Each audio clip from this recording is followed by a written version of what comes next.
존경하는 30만 세종 시민 여러분, 그리고 고준일 의장님과 선배 동료 의원 여러분, 이춘희 시장님과 최규진 교육감님을 비롯한 공무원 여러분 안녕하십니까?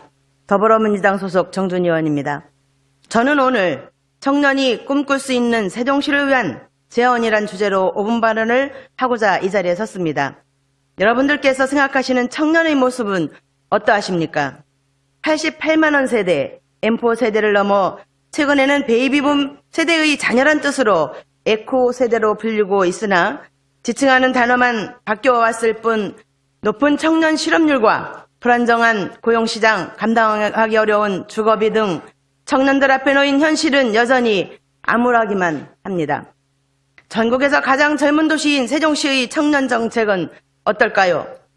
직장과 주거를 이유로 이주한 시민들이 많은 세종시의 특성상 직업이나 가족 등 어느 정도 기반을 갖춘 시민들을 중심으로 정책이 펼쳐지다 보니 사회의 첫발을 디딛고자 하는 청년들은 상대적으로 소외되어 왔습니다. 이에 2016년 12월 청년의 능동적인 사회참여 기회를 보장하고 자립할 수 있는 기반을 마련하여 청년의 권익 증진과 발전을 목적으로 하는 세종특별자치시 청년기본조례가 제정되었습니다. 그러나 세종 고려대 홍대 졸업을 앞두거나 졸업한 청년들, 다양한 현장에서 여러 청년들과 소통하면서 여전히 많은 청년 문제들이 상존하고 있음을 알게 되었고, 이 자리를 빌려 청년 정책에 대한 청년들의 목소리를 전하고자 합니다. 먼저 청년 민간단체에 대한 지원을 강화해야 합니다. 청년단체나 청년기업들은 창의적인 아이디어를 가지고도 행정 절차 관련 경험이나 재정적 기반이 부족하여 공모사업 등의 기회를 놓치는 경우가 많습니다.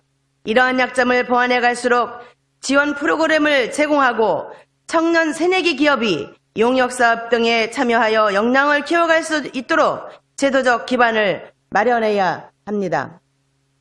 두 번째, 청년 전담부서 설치가 필요합니다.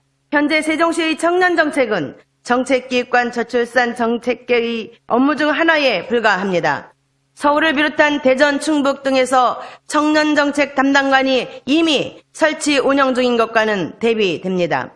문재인 정부의 청년 일자리 대책에 대응하고 희망 2배 청년 통장 등 예산이 수반되는 적극적인 청년 정책을 추진하며 세종형 쉐어하우스 등 주거안정 문화 활성화 분야까지 총괄하는 전담부서 신설을 요청하는 바입니다. 세 번째, 청년활동 지원센터 설립이 필요합니다. 신도시 내에는 청소년 수련관, 광역복지센터, 복합 커뮤니티 센터 등 다양한 시민활동 공간이 확대되고 있지만 서울시 무중력지대 청년허브, 청년청 등과 같이 청년들이 주체적으로 운영하고 자발적인 활동을 이어갈 수 있는 공간은 부족한 실정으로 생활권 건립 중인 산학연 클러스터 지원센터 등 청년들이 관심을 끌 수 있고 많은 사람들이 찾는 공간을 청년활동의 거점으로 사용할 수 있는 방안을 마련해야 합니다. 네 번째, 세종시 각종 위원회에 청년위원 할당이 필요합니다. 지난해 청년정책위원회가 구성되었지만 사업부서마다 위원회가 개별적으로 운영 중인 만큼 각 위원회 구성 시 청년위원 참여를 높여 시정 운영에 청년들의 새로운 관점이 반영될 수 있어야 합니다. 마지막으로 청년 창업 지원 분야의 다양화가 필요합니다. 현재 청년 창업 지원은 4차 산업 등 특정 분야에 한정되어 지역 내 청년 창업가들이 실질적인 도움을 받지 못하는 경우가 많습니다. 따라서 특성 산업에 대한 창업 지원은 유망 직종 지원으로 변경하고 청년에 특화된 창업 지원제도 운영을 제안합니다. 존경하고 사랑하는 시민 여러분, 청년들이 처한 어려움은 청년만의 문제에 국한되지 않습니다. 청년을 자녀로 둔 베이비부머 세대의 걱정이자 저출산 문제의 근본적인 원인이기도 합니다. 세종시에 있어 청년은 외연적 확장에 걸맞는 문화적 다양성을 채워나갈 원동력이 될 것이며 세종시에서 꿈을 펼쳐나가는 청년들이 많아져야 지금 세종시에서 자라나는 수많은 아이들이 성장한 후에도 다른 도시로 떠나지 않고 세종시를 이끌어갈 것이라는 미래도 그릴 수 있습니다. 세종시의 지속가능한 성장을 위하여 청년들의 목소리를 귀담아 들어주시길 당부드리면서 5분 발언을 마치겠습니다.